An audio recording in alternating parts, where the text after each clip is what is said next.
दोस्तों, एक IAS officer का पोस्ट काफ़ी ज़्यादा पावरफुल होता है। ये बात तो आप सभी जानते ही होंगे। लेकिन क्या आपको पता है कि IAS ऑफिसर की ट्रेनिंग कहाँ होती है? IAS ऑफिसर की ट्रेनिंग कैसी होती है? ट्रेनिंग के दौरान IAS ऑफिसर को कितनी सैलरी मिलती है? ट्रेनिंग के दौरान IAS ऑफिसर्स को कौन कौन से सब्जेक्ट्स पढ़ाए जाते हैं? इसके अलावा ट्रेनिंग के दौरान IAS ऑफिसर को कितने एग्ज़ाम्स देने होते हैं और उन एग्ज़ाम्स का मार्क्स पैटर्न कैसा होता है और क्या उन एग्ज़ाम्स को क्वालिफाई करना ज़रूरी होता है? इसके अलावा जब IAS ऑफिसर अपनी ट्रेनिंग पूरी कर लेते हैं तो उन्हें जो पहली पोस्ट मिलती है वह कौन सी मिलती है? तो दोस्तों, अगर आपको इन सभी प्रश्नों के उत्तर चाहिए तो इस पूरे वीडियो में आपको इन सभी प्रश्नों के उत्तर मिल जाएंगे। तो दोस्तों, इस वीडियो के साथ अंत तक बने रहिए। चलिए दोस्तों, वीडियो शुरू करते हैं। तो दोस्तों, IAS ऑफिसर की ट्रेनिंग LBSNA में होती है, जो कि उत्तराखंड के मसूरी में स्थित है। LBSNA का पूरा नाम है Lal Bahadur Shastri National Academy of Administration. यह एकेडमी लगभग 190 एकड़ में फैला हुआ है। इस एकेडमी में ट्रेनिंग के दौरान IAS ऑफिसर्स को OTs कहा जाता है, यानी ऑफिसर ट्रेनीज। IAS ऑफिसर्स की ट्रेनिंग कुल 5 फेजेज की होती है। सबसे पहले फाउंडेशन कोर्स होता है, उसके बाद फेज 1 की ट्रेनिंग स्टार्ट होती है। फेज 1 के बाद डिस्ट्रिक्ट ट्रेनिंग होती है और डिस्ट्रिक्ट ट्रेनिंग के बाद फेज 2 की ट्रेनिंग होती है और सबसे अंत में असिस्टेंट सेक्रेटरीशिप होती है। तो दोस्तों, सबसे पहले बात करेंगे फाउंडेशन कोर्स के बारे में। फाउंडेशन कोर्स की अवधि 3 महीने की होती है। फाउंडेशन कोर्स के दौरान IAS ऑफिसर्स के साथ साथ दूसरे सर्विसेज के सिविल सर्वेंट्स की भी ट्रेनिंग होती है। फाउंडेशन कोर्स शुरू होने के 1 महीने बाद से सभी ऑफिसर ट्रेनीज को सैलरी मिलनी शुरू हो जाती है। यह सैलरी 7th पे कमीशन के हिसाब से 56,100 रुपीज़ होती है। हालांकि ऑफिसर ट्रेनीज की इसी सैलरी में से हर महीने 10,000 रुपये मेस चार्जेस और एस्टेब्लिशमेंट चार्जेस के रूप में काटे जाते हैं। फाउंडेशन कोर्स के दौरान ऑफिसर्स की कई तरह की एक्सटर्नल और इंटरनल एक्टिविटीज़ होती है। एक्सटर्नल एक्टिविटीज़ में ऑफिसर ट्रेनीज को शुरुआत के 4 हफ्तों के वीकेंड्स में मसूरी और आसपास के जगहों में ट्रैक पर भेजा जाता है, जैसे George Everest peak, Benog hills और लाल टिब्बा।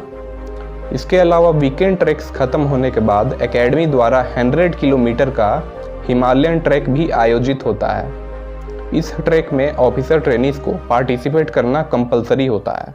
ऑफिसर ट्रेनीज को 15 से 20 ग्रुप्स में डिवाइड करके इस ट्रैक पर भेजा जाता है। हर ग्रुप में 20 से 22 ऑफिसर ट्रेनीज होते हैं। यह ट्रैक लगभग 10 दिनों तक चलता है। इसके अलावा फाउंडेशन कोर्स के दौरान ऑफिसर ट्रेनीज का 1 हफ्तों का विलेज विजिट भी होता है। इसके तहत ऑफिसर्स को कई ग्रुप्स में डिवाइड करके भारत के विभिन्न राज्यों के गाँवों में ले जाया जाता है। ऑफिसर्स को ग्रामीण जीवन की वास्तविकताओं और जटिलताओं से अवगत कराया जाता है। इसके अलावा ऑफिसर ट्रेनीज को वहां यह देखना होता है कि सेंट्रल गवर्नमेंट या स्टेट गवर्नमेंट द्वारा संचालित स्कीम्स गाँवों में लोगों तक पहुंच पा रही है या नहीं। इसके अलावा ऑफिसर ट्रेनीज को ग्रामीण क्षेत्रों में गरीबी, अवसरों की असमानता और विभिन्न सुविधाओं के अभाव जैसे विभिन्न पहलुओं को कवर करते हुए एकेडमी पहुंचने पर एक रिपोर्ट प्रस्तुत करना होता है। इसके अलावा एकेडमी में इंडिया डे भी आयोजित होता है, जिसमें ऑफिसर ट्रेनीज अपनी संस्कृति, कलाओं और रीति रिवाजों को प्रदर्शित करते हैं। इसके अलावा इस एकेडमी में फाउंडेशन कोर्स के दौरान एथलेटिक्स मीट भी होता है, जिसमें कि ऑफिसर ट्रेनीज को पार्टिसिपेट करना कंपलसरी होता है। इस एथलेटिक्स मीट में कई तरह के रेसेस ऑर्गेनाइज होते हैं, जैसे 100 metre race, 200 metre race, 400 metre race, 800 metre race, 1500 metre race और एक रिले रेस भी होता है। इसके अलावा long jump, high jump, discus throw, shot put और टग ऑफ वॉर जैसे गेम्स भी आयोजित होते हैं। यह एथलेटिक्स मीट 2 दिनों तक चलता है। एथलेटिक्स मीट के दौरान गेम्स में अच्छा परफॉर्मेंस करने वाले ऑफिसर ट्रेनीज को ट्रॉफीज और मेडल देकर भी सम्मानित किया जाता है। इसके अलावा इस एकेडमी में ऑफिसर ट्रेनीज को AK Sinha memorial 1 act play में भी पार्टिसिपेट करना होता है। इसके साथ ही होमी भाभा साइंस डिबेट भी होता है। इसके अलावा एकेडमी में हर साल अक्टूबर के महीने में एक लिटरेरी फेस्टिवल भी ऑर्गेनाइज होता है, जिसे कि शॉर्ट फॉर्म में लिट फेस्ट कहा जाता है। इस लिटरेरी फेस्टिवल में कविता और साहित्य से जुड़ी देश की तमाम बड़ी हस्तियां एकेडमी आती हैं। इसके अलावा एकेडमी में फाउंडेशन कोर्स के दौरान ऑफिसर ट्रेनीज के ECM भी होते हैं। ECM यानी एक्स्ट्रा करिकुलर मॉड्यूल। ECM में टोटल 15 टाइप्स के स्किल्स होते हैं, जिनमें से किसी एक स्किल को ऑफिसर ट्रेनीज को अपने इंटरेस्ट और हॉबी के हिसाब से चूज करना होता है और फिर उसके बाद उसी स्किल्स में ऑफिसर्स की ट्रेनिंग स्टार्ट होती है। यहाँ ध्यान देने वाली बात यह है कि हॉर्स राइडिंग भी ECM यानी एक्स्ट्रा करिकुलर मॉड्यूल के अंतर्गत ही आता है, तो इस तरह से यह ऑप्शनल होता है। तो दोस्तों नीचे आप कमेंट बॉक्स में यह कमेंट करके बताओ कि अगर आप आने वाले समय में LBSN में सिविल सर्वेंट के रूप में ट्रेनिंग करोगे तो आप ECM के रूप में इनमें से एक कौन सा स्किल चूज करोगे, नीचे कमेंट में बताएं। इसके अलावा दोस्तों इस एकेडमी में कई तरह की क्लब्स एंड सोसाइटीज़ हैं जो कि विभिन्न तरह की गतिविधियां आयोजित करती हैं।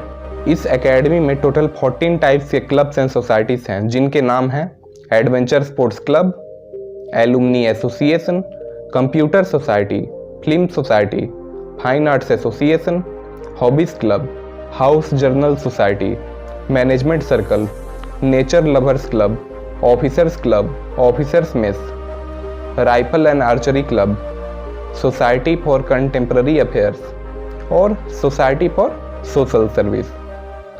ऑफिसर ट्रेनीज को सभी क्लब्स एंड सोसाइटीज़ के एक्टिविटीज़ में पार्टिसिपेट करना कंपलसरी होता है। तो दोस्तों मैंने जो आपको यह सभी जानकारी दी वह फाउंडेशन कोर्स की एक्सटर्नल एक्टिविटीज़ के बारे में थी।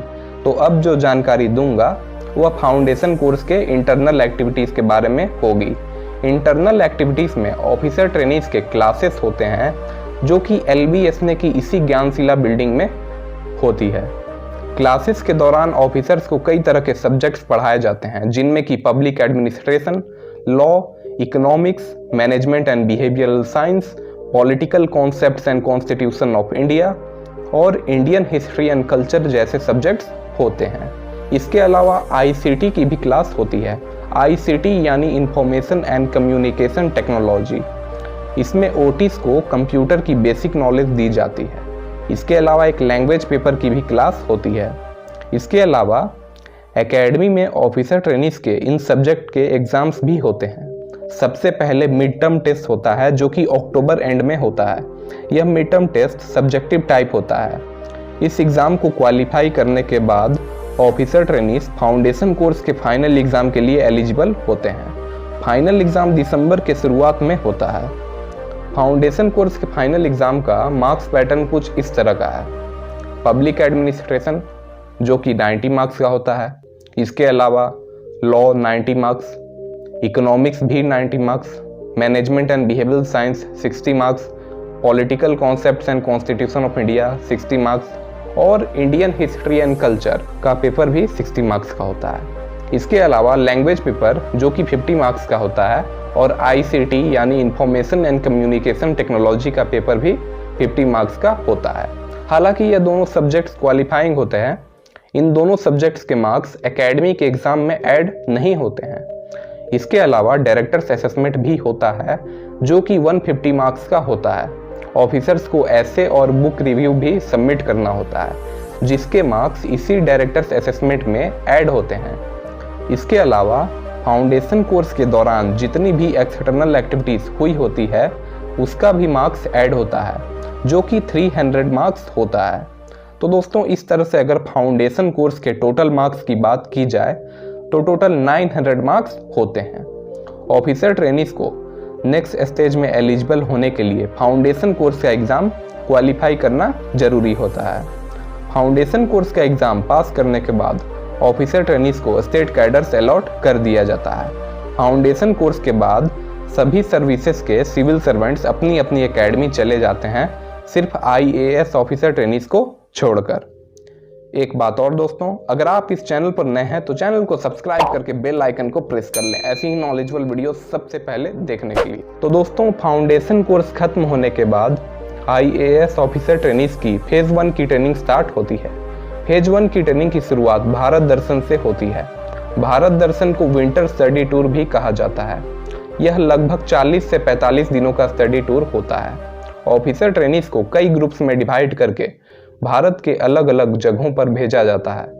हर ग्रुप्स में 18 से 20 ऑफिसर ट्रेनीज होते हैं। ऑफिसर ट्रेनीज को विभिन्न तरह के पब्लिक सेक्टर और प्राइवेट सेक्टर में भेजा जाता है। इसके अलावा ऑफिसर ट्रेनीज वॉलेंटरी एजेंसीज और ट्राइबल एरियाज का भी दौरा करते हैं। इसके साथ ही कई तरह के NGOs के साथ भी अटैचमेंट्स होते हैं। इसके अलावा 5 दिनों का आर्मी अटैचमेंट भी होता है। इसके अलावा ऑफिसर ट्रेनीज को विभिन्न तरह के टूरिस्ट प्लेसेस का भ्रमण भी करवाया जाता है।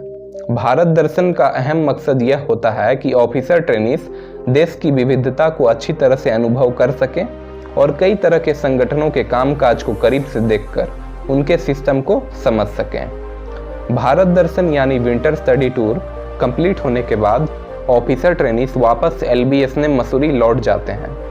एकेडमी वापस लौटने पर ऑफिसर ट्रेनीज के फेज 1 की क्लासेस शुरू होती है। फेज 1 की क्लासेस के दौरान ऑफिसर ट्रेनीज को फाउंडेशन कोर्स जितने ही सब्जेक्ट्स पढ़ाए जाते हैं। यहाँ सिर्फ अंतर यह होता है कि फेज 1 में यह 2 सब्जेक्ट्स नहीं पढ़ाए जाते हैं, जो कि इंडियन हिस्ट्री एंड कल्चर और लैंग्वेज पेपर के सब्जेक्ट्स होते हैं। इसके अलावा एकेडमी में फेज 1 की ट्रेनिंग के दौरान भी एक्सटर्नल एक्टिविटीज़ होती है, जैसे वीकेंड ट्रैक्स होते हैं। इसके अलावा लिटरेरी फेस्टिवल, फिल्म फेस्टिवल और थिएटर वर्कशॉप जैसी एक्टिविटीज़ भी होती है। इसके अलावा इंटर सर्विसेज मीट भी आयोजित होता है, जिसे कि संगम कहा जाता है। यह 3 दिनों तक चलने वाला स्पोर्ट्स मीट होता है। यह स्पोर्ट्स मीट आमतौर पर हर साल मार्च महीने के अंत में आयोजित होता है। इसके अलावा फेज 1 की ट्रेनिंग के दौरान एकेडमी में 4 जोनल डेज का आयोजन भी होता है। जोनल डेज में ऑफिसर्स को अपने एलोकेटेड स्टेट कैडर्स की संस्कृति, व्यंजन और रीति रिवाजों का प्रदर्शन करना होता है। फेज 1 का सिलेबस कंप्लीट होने के बाद ऑफिसर ट्रेनीज का इस एकेडमी में एग्जाम होता है, जिसका कुल अंक सभी सब्जेक्ट्स और डायरेक्टर्स असेसमेंट को ऐड करने के बाद 500 मार्क्स होता है। हालांकि इस एग्जाम में एक्सटर्नल एक्टिविटीज और ICT के मार्क्स ऐड नहीं होते हैं। फेज 1 का एग्जाम क्वालिफाई करने के बाद IAS ऑफिसर्स अगले स्टेज के लिए एलिजिबल हो जाते हैं। फेज 1 के बाद ऑफिसर ट्रेनीज की एलोकेटेड स्टेट कैडर्स में 1 साल की डिस्ट्रिक्ट ट्रेनिंग होती है। डिस्ट्रिक्ट में ट्रेनिंग के दौरान सबसे पहले ऑफिसर्स की उस स्टेट की एडमिनिस्ट्रेटिव ट्रेनिंग इंस्टीट्यूट में लगभग 2 महीनों की ट्रेनिंग होती है। ट्रेनिंग पूरी होने के बाद ऑफिसर ट्रेनीज के डिस्ट्रिक्ट लेवल ऑफिसर्स के साथ अटैचमेंट्स होते हैं, जैसे कि कलेक्ट्रेट, जिला परिषद, म्यूनिसिपल कॉरपोरेशन और तहसीलदार ऑफिसेस। इसके अलावा चीफ मिनिस्टर ऑफिस और स्टेट सेक्रेटेरिएट के साथ भी अटैचमेंट्स होते हैं। सभी तरह के अटैचमेंट्स खत्म होने के बाद ऑफिसर ट्रेनीज को SDM या असिस्टेंट कलेक्टर के रूप में इंडिपेंडेंट चार्ज दिया जाता है। इंडिपेंडेंट चार्ज दिए जाने के पीछे अहम मकसद यह होता है कि ऑफिसर ट्रेनीज को काम करने की स्वतंत्रता मिले और उन्हें कार्यालयों में काम करने का अनुभव और समझ अच्छी तरह से प्राप्त हो। डिस्ट्रिक्ट ट्रेनिंग पूरी होने के बाद ऑफिसर ट्रेनीज वापस LBS मसूरी लौटते हैं। डिस्ट्रिक्ट ट्रेनिंग के बाद ऑफिसर ट्रेनीज की फेज 2 की ट्रेनिंग स्टार्ट होती है। फेज 2 की ट्रेनिंग लगभग 6 हफ्ते की होती है। इस ट्रेनिंग में खास बात यह होती है कि इस ट्रेनिंग के दौरान ऑफिसर ट्रेनीज को किसी भी तरह के सब्जेक्ट्स नहीं पढ़ाए जाते हैं और ना ही किसी तरह की एग्जाम्स होती है। इस ट्रेनिंग में ऑफिसर ट्रेनीज को सिर्फ अपने 1 साल के डिस्ट्रिक्ट ट्रेनिंग के एक्सपीरियंस को शेयर करना होता है। इससे होता यह है कि सभी ऑफिसर ट्रेनीज अपने बैचमेट्स के एक्सपीरियंस को बारी बारी से सुनते हैं और जिन्होंने डिस्ट्रिक्ट ट्रेनिंग के दौरान अच्छा परफॉर्म किया होता है उनसे कुछ सीख पाते हैं। इसके अलावा फेज 2 की ट्रेनिंग के दौरान कई तरह के एडवेंचर स्पोर्ट्स भी होते हैं, जैसे कि river rafting, parasailing, rock climbing और ट्रेक्स। इसके अलावा ऑफिसर ट्रेनीज का 1 हफ्ते का फॉरेन स्टडी टूर भी होता है। फेज 2 की ट्रेनिंग कंप्लीट होने के बाद सभी IAS ऑफिसर ट्रेनीज को जवाहरलाल नेहरू यूनिवर्सिटी से पब्लिक मैनेजमेंट में मास्टर्स की डिग्री प्रदान की जाती है। फेज 2 के बाद ऑफिसर ट्रेनीज की असिस्टेंट सेक्रेटरीशिप की ट्रेनिंग की शुरुआत होती है। इसमें ऑफिसर ट्रेनीज को दिल्ली जाना होता है। दिल्ली में सेंट्रल गवर्नमेंट की 36 टाइप्स की मिनिस्ट्रीज होती है, जिनमें से अलग अलग मिनिस्ट्रीज में ऑफिसर ट्रेनीज को बतौर असिस्टेंट सेक्रेटरी के रूप में नियुक्त किया जाता है। असिस्टेंट सेक्रेटरी के रूप में ऑफिसर ट्रेनीज की पोस्टिंग 3 महीने की होती है। ट्रेनिंग कंप्लीट होने के बाद IAS ऑफिसर ट्रेनीज को अपने अलॉटेड स्टेट कैडर में पोस्टिंग मिल जाती है। तो दोस्तों, अगर इस तरह से IAS ऑफिसर के पूरे ट्रेनिंग पीरियड की बात की जाए तो IAS ऑफिसर की ट्रेनिंग 2 साल 1 महीने की होती है। तो दोस्तों, IAS ऑफिसर की ट्रेनिंग पूरी होने के बाद जो पहली पोस्ट मिलती है वह SDM की पोस्ट मिलती है। तो दोस्तों, आज का हमारा वीडियो यहीं पर समाप्त होता है। अगर वीडियो अच्छा लगा उस चैनल को सब्सक्राइब करके बेल आइकन को प्रेस कर लें ऐसी नॉलेजेबल वीडियोस सबसे पहले देखने के लिए। चलिए दोस्तों, मिलते हैं अगली वीडियो में। तब तक के लिए जय हिंद, वंदे मातरम।